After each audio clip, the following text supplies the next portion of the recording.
So in today's video tutorial, we're going to take a look at the second line of At the Foot of Yonder Mountain. So we're just going to dive straight into line number 2. If you're writing the notes down in your handbook, just below your notes you can write E, D, D. So the first 3 notes are E, D, D. These notes are all crotchets, they all last 1 beat each, so it's quite simple in the timing of the notes or the rhythm. Just simply goes like this: 1, 2, 3. And then if you're looking to your tablature, okay, as to where to find the notes, you see that all of the notes are on the 4th string, and we start off with 2nd fret using our 2nd finger. And then we play 2 zeros or 2 open notes on the 4th string. So it goes like this: 1, 2, 3. Moving on to bar number 2, and the notes that you're going to play if you're writing this down in your book are E, G, and A. E, G, and A. And again, like bar number 1, we have 3 crotchets, so the timing is like this: 1, 2, 3. So where we find those notes, we can use our tablature. So we start off on the 2nd fret of our 4th string, because you can see it's a number 2 on the 4th line. And then we play a 0 on string number 3, so that's just an open string, no need to press down on the strings. And then you finish off by putting your 2nd finger on the 2nd fret of string number 3. So it goes like this. So 1, 2, 3. So putting those 2 bars together on line number 2 goes like this.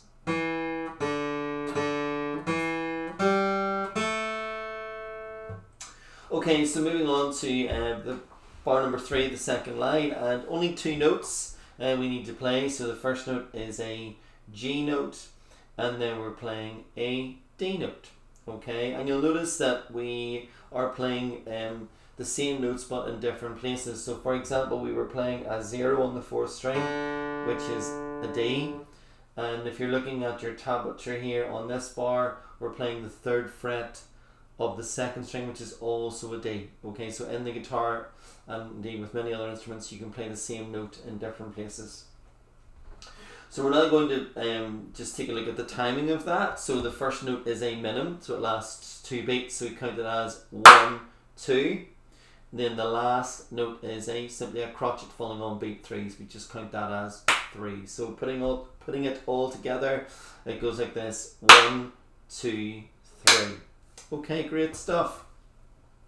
So now playing it, so we're going to play a 0 on our 3rd string.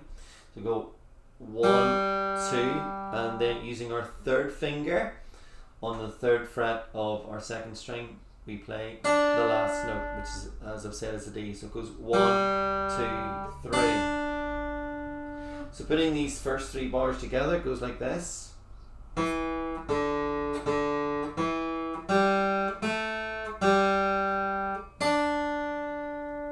Okay, so we're now moving on to bar number 4, and we have 4 notes. Okay, so these notes are E, D, D, and finally another D.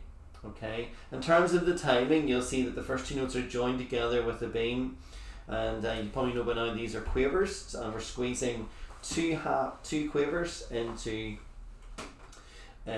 beat number 1, so it goes like this: 1 and then we have 2 crotchets which last a beat each, so it goes 2, 3. So it goes like this: 1 and 2, 3. I'll do that again: 1 and 2, 3. Or you can use the word chicken for your 2 quavers: chicken, 2, 3. The notes that you're using, you'll see you start off with a 0 on string number 1.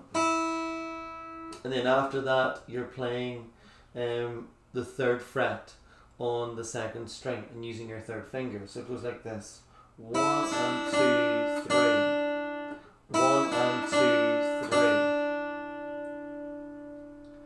So I'll just put all of these bars together that we've learned so far. So it's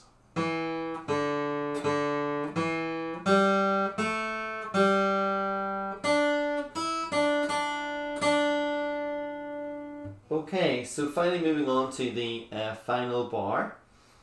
And we have 5 notes, okay? And those notes, if you're writing it down in your book, are A, G, G, G, A. And in terms of the timing, we start off with 2 quavers on beat number 1, so we go 1 and. Then we have a crotchet on 2, so we go 2. And then we've got 2 more quavers on beat 3, so we go 3 and. So it goes like this: 1 and 2, 3 and. I'll do that again: 1 and 2, 3 and.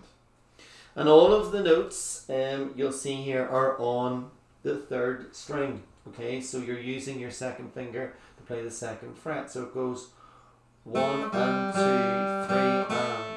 Okay, so I'm now just going to play all of line 2 so you know what it sounds like.